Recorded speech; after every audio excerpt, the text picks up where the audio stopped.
এখন অনেকেই এই আয়াতের ভুল ব্যাখ্যা করতে পারেন যে আল্লাহ পাক তো বলেছেন কোরআনের সমস্ত বিষয় আমি ব্যাখ্যা করেছি, তাহলে হাদিসের কি প্রয়োজন আছে? উত্তর হচ্ছে আল্লাহ পাক কোরআনের সমস্ত বিষয়ের মূল নীতি ব্যাখ্যা করেছেন আর হাদিসে গিয়ে এর বিস্তারিত ব্যাখ্যা করেছেন। আমি বুঝতে পারছি?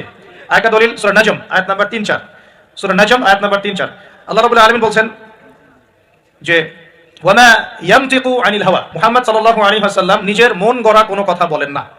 মুহাম্মদ সাল্লাল্লাহু আলাইহি ওয়াসাল্লাম নিজের মন গড়া একটা শব্দ উচ্চারণ করেন না।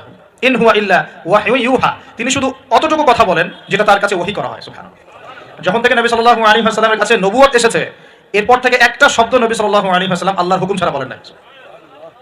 একদিন এক ব্যক্তি এসে জিজ্ঞাসা করছিল যে আল্লাহর কাছে সবচেয়ে নিকৃষ্ট জায়গা কোনটা, সবচেয়ে উৎকৃষ্ট জায়গা কোনটা? নবী সাল্লাল্লাহু আলাইহি ওয়াসাল্লাম চুপ করে থাকলেন অনেকক্ষণ। তিনি চুপ করে আছেন মানে তার কাছে ওহী নাযিল হচ্ছে। কি নাযিল হচ্ছে? ওহী। কিছু কিছু সাহাবী বলতেন, যেমন একজন সাহাবীর নাম হচ্ছে যায়েদ ইবনে হারেসা। তিনি একদিন বলেছিলেন যে একদিন নবী সাল্লাল্লাহু আলাইহি ওয়াসাল্লাম আমার পাশে বসেছিলেন, তার উরু, তার পায়ের এই অংশটা আমার পায়ের উপরে ছিল। হয় না অনেক সময় আমরা বসি না একসাথে মসজিদের মধ্যে, তো এইরকম একটা অবস্থায় আল্লাহর রাসূলের উপর ওহী চলে আসছে।